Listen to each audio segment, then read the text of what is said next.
future me here, a commenter had aired a grievance, and normally I wouldn't pander to this sort of thing, especially after pointing out the things that they were upset about specifically. However, they were correct. There could be a very easy way to get confused. So, obviously this is a re-upload.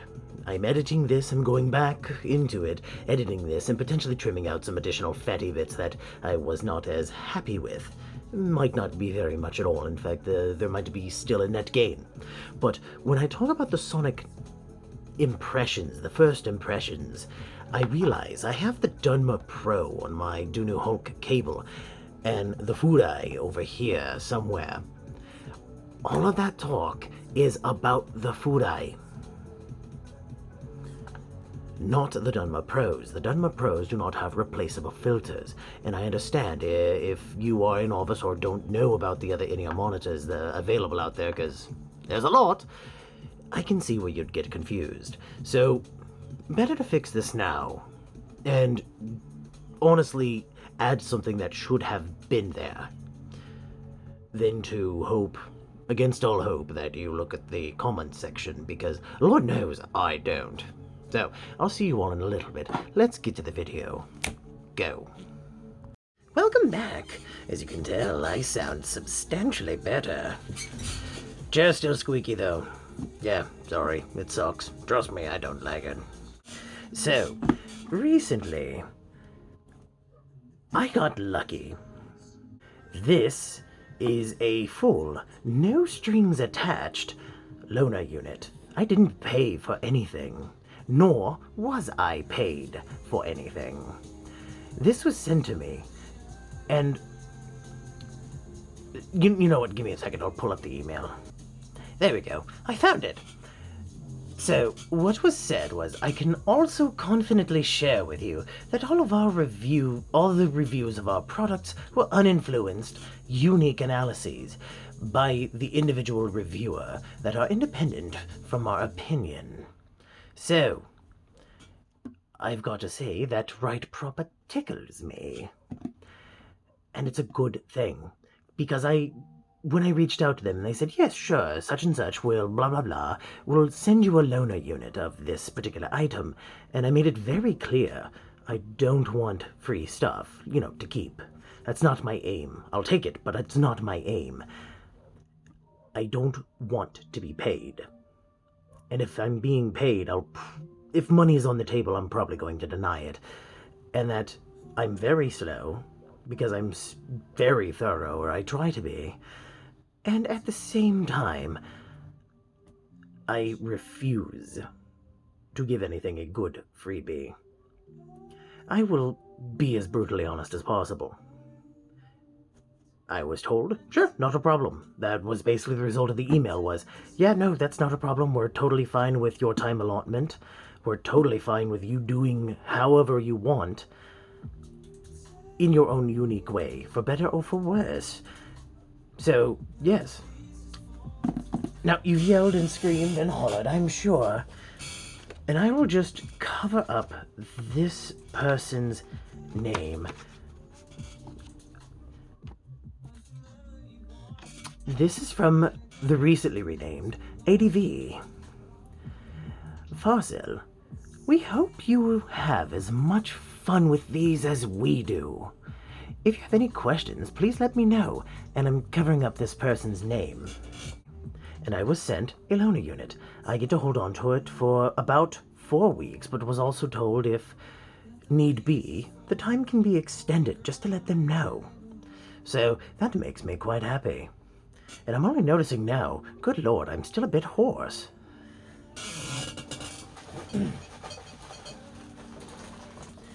So terribly sorry if it's not my normal gruff and tumble. This is the box. This is my gin. Let's pour me some and get on in. That's right, I said a rhyme. I'm a wizard, baby. Now, why gin? Normally I don't drink for these reviews, especially not alcohol. These are fancy.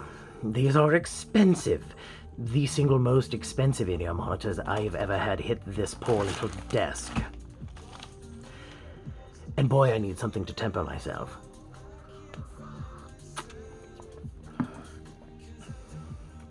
Oh, that is stiff.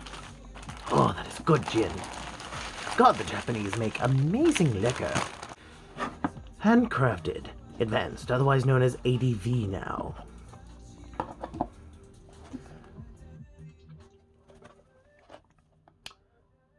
Advanced Furai Black.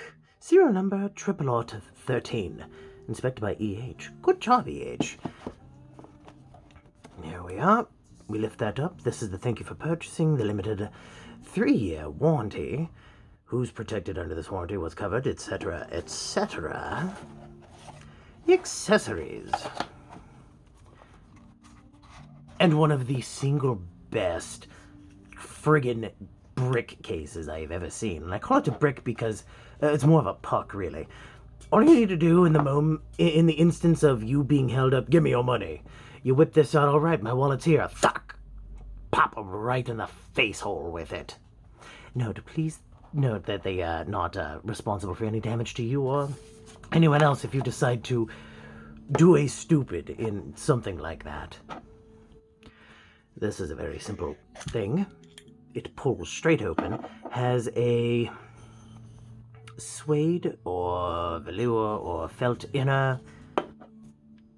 Probably felt or velour. It's really hard to tell. They came to me just like this, and I already pulled them out and gave them a little listen. Well, of course I did. I wanted to make sure it worked. I mean, the last thing I'd want to get to the unboxing shit, gotta call my contact, or email my contact. Yeah, these came in dead. No, that would not have been fun for anyone. Not in the slightest. The accessories package. Advanced Sound Group, otherwise known as ADV now, the Furai. Comes with a detachable cable, a teeny tiny in-ear monitor, and you will get, of course, 3 filters. The bass, the treble, which came pre-installed in my unit, and I think this is their standard demo unit, as the little cover for the 3.5mm is off and in a baggie. And then you also have the gray reference. So, in hindsight, I listened to these already, and I was impressed but not impressed, all at the same time. And I realize now that was probably due to the treble filters. Not for bad things, it's really quite good, and we'll get into it more later, but weird things happened. We're, of course, going to pull out all of the tips. This probably won't make it back to you intact. I don't have good luck with these bags. Some more of their foams. Thank God there's a small and a medium. Had a problem with my, what are they called? The Dunma Pros. Not enough sizes for tips in terms of their foamies.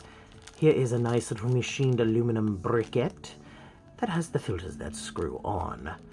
That's the cap for the 3.5mm. This is a degunker. That's what I'm calling it. It's a friggin' degunker. So you can clean all of your ear cheese from it. 30% off custom fit. I don't believe that code is usable, so don't try. They actually sell custom CIEM tips that work for, I want to say they might have a universal-ish kind of model, and then they sell for popular ones and of course all of theirs for their warranty. So really cool if you want a CIEM-esque fit without an actual CIEM. You get a beautiful black chamois. That is definitely going back in the box. That's two-sided. Or at least the finish on it is two-sided. How interesting. Nice and glossy on one side and kind of denim-like on the other. Now, this is adorable. They give you a baggie, and you know what? I'm going to use the baggie for the tips, and the tips are probably going to be wrapped up nice tight and snug inside of my puck here, so that when I take it to work, and yes, I'm going to take it to work, because I did mention to them I use my testing items at work, because I've got nothing nothing else to do other than perform tests and listen to some man chew with his mouth open during lunchtime. Yes, it's as bad as it sounds. And if you do it and you don't have nasal congestion, may Ormagodin have mercy on your pitiful soul. Because I sure won't. Comes with another genuine leather magnetic strap. And I saw a really interesting thing online. So imagine this is your shirt. You know, you have your fancy boy, you have a button-up shirt, right? You just bloop, bloop. And it holds your, like, singular wire to your shirt. I thought that was the coolest shit. Because that'll work at the collar, that'll work on your button-up or a zip-up. Oh, that is... Okay, and these magnets are actually particularly angry. It comes with, and I don't know if it's a monocrystalline cable or not. All I know is it's silver-plated. Standard cable that they usually have. This set did, and I believe this might be standard, it did omit the mobile cable that has the control interface and the microphone in throughput. But look at these. You know what? Let's get you further in. Get on in there, boy. Let's hold it with the red glove. Holy crap, that is hard to see. My dumbass literally just tried to click this, because that's where my finger was on the screen, so I could autofocus. Oh boy, I'm intelligent. This uses the dreaded MMCX. However, I will note that their MMCX sockets, anyway, I've never had an issue with, so that makes me quite proud to say. However, putting them back in is a whole nother story. Let's see. Oddball Game Pro had mentioned that I didn't do, to their opinion, a satisfactory job of showing these off. And admittedly, there was one thing I did not specifically show or talk about. The left-right delineation when showing off the in-ear monitors, the Furai, which ADV had sent me. So, okay, fair is fair. I probably could have done a better job in that regard, so I'm going to do that now. So, terribly sorry for all the back and forth and bouncy. Let's get you in. The sound is going to be a little bit strange because I don't really have any acoustic treatment going on here. So, this is the right. Now, ADV, if you can do this retroactively, I would recommend highly putting some red paint somewhere, anywhere, on this IEM. And also, honestly, I'm not going to lie, just a little bit of shrink wrap over the cable where the MMCX interface terminal is. That would be great, because this is, granted, if you're buying this, you know which ways left and right and what to look for, even if this is rather difficult to see. But I have to say that this did not make me very happy, and of course I will be resending you this link so you may see the extra bits. And this, of course, is the left. They've got a weird, I want to call it a golf club shape, but it's really not. It's more like a, kind of like a cudgel, or a cane, or a shillelagh. I'm not going to do that accent, no, sorry. I can barely do it as it is, and it sounds like shit to begin with. So, what I didn't show off is how these rotate off. And this I like. I will say, if you could make these stems longer so that they're more to grab on, and maybe make this knurling a bit bigger, but that would possibly require a complete and total redesign. So for the future, if I may completely and honestly suggest, make the threaded bits just a bit longer, maybe even as long as this part here. Okay? And this knurled bit, double its length. Maybe not width, but definitely length, and give you something to grab onto, because some people don't have the dexterity to really get onto that. The foam tips have a issue of going on there, and I've even mentioned this to my contact in ADV, that they might need to be about a 0.5 millimeter wider on the diameter of the bore, as I've already torn into the foam just a little bit. I'm not going to show it because there might be a little bit of me on it. Look, I clean my ears, but they're going really deep. I'm using the small ones. They go in deep. Real deep. But yes, I hope this is a much better look into it and to how big they are. And for reference, here's your normal screw-on quarter-inch or 6.3 millimeter adapter. I mean, these are a dime a dozen. Okay? So, let's get into the rest of this stuff.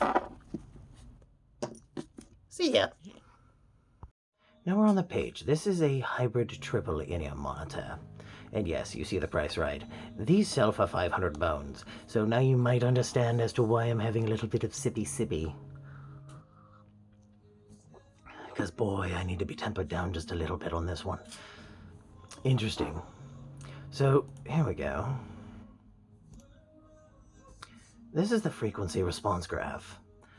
It's interesting, isn't it? It's a weird hodgepodge of, like, Harman curve from here. And, like, some amalgamation of... Sorry, I was off center. Some amalgamation of diffused or free field. It's doing some really weird shit, isn't it? And somehow the treble filter has more oomph in the upper region. I might just enjoy the reference of the bass more. But this is what I really like, the shelving here in the 10 in forward kilohertz region. The bass here is interesting, and after I give it more of a listen, I'll give you my thoughts. I'm pretty stout in what I believe already. So it utilizes two balanced armatures and one super bass dynamic driver from the GT3 super bass. And y'all may remember, I was very unimpressed with the super bass IEM. I'm very glad that it was, well, cheap, like 70% off. So,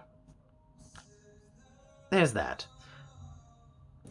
I suppose it's time for me to give this a quick little stoppy and go listen to it, correct? Correct, if I do say so myself. I'll be right back, children. Good to see you again, future me here. Just to remind you about all the things that I'm going to talk about. Deal with the Furai. As the Tipsy Dunma Pro do not have replaceable filter options. I realize I had them on the desk. That was a mistake. I had meant to say we will get to why this is on the desk in a moment. And we will indeed. I should have done it ahead of time. That was a faux pas on my part, and thank you to the dear commenter that pointed that out. Oddball Game Pro pointed this out, and at first as I was irate, I admit it, but you were right, I should have been much more clerical. Still, thank you very much, Oddball Game Pro, for being a stand-up person and telling me, honestly, that you thought this was done poorly. I can fix that. I don't mind editing, re-editing, and re-uploading because this is a little bit. So I've been droning on for long enough. Let's get to the first impressions on the Furai.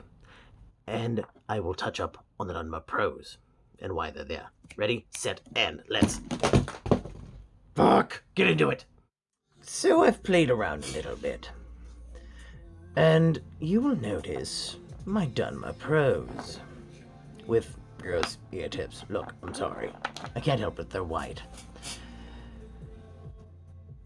I've even written down some preliminary notes. So it came pre-installed to me with the treble filter, and there were issues with some peaking and sibilance. It was very reminiscent of a significantly higher quality sounding GT3, with more filled out bass. The reference filter pulls away a good bit of that. You see, in the treble filter, the mids and the bass fight for co-dominancy alongside of what is present on the other filters. With the reference filter, you don't so much lose clarity in the treble. It's more along the lines of attenuation. And that's the key word as we move forward. It's attenuating the treble as we step down in filters, or I say through the filters. And keep in mind, these are all preliminary thoughts, not by any means my final say. The reference filter offers a better representation of the bass, and it pulls up the mids ever so slightly, while somewhat taming the sibilancy and peakiness of the BAs installed. The bass filter is like a completely different sound. It sounds like what the super bass should have been. Some might say it would come across veiled, but veiled to me produces a emotional implication of obfuscation. Basically, it's obscuring what could otherwise be clearly seen. This is simply not the case. It's a dark tinting, or darkly tinted sounding treble. The detail is all there. The resolution is quite deep, to the even little finite bits. And where it adds something interesting is the bass significantly comes up. It becomes the center focus on mixes that present bass far more significantly versus that. The reference is the best blend, obviously, between very pulled forward highs, reasonably accented mids, with a very, not boisterous, but a very well hard, firm standing low, a foundation of bass. And its upper bass across the spectrum is lacking.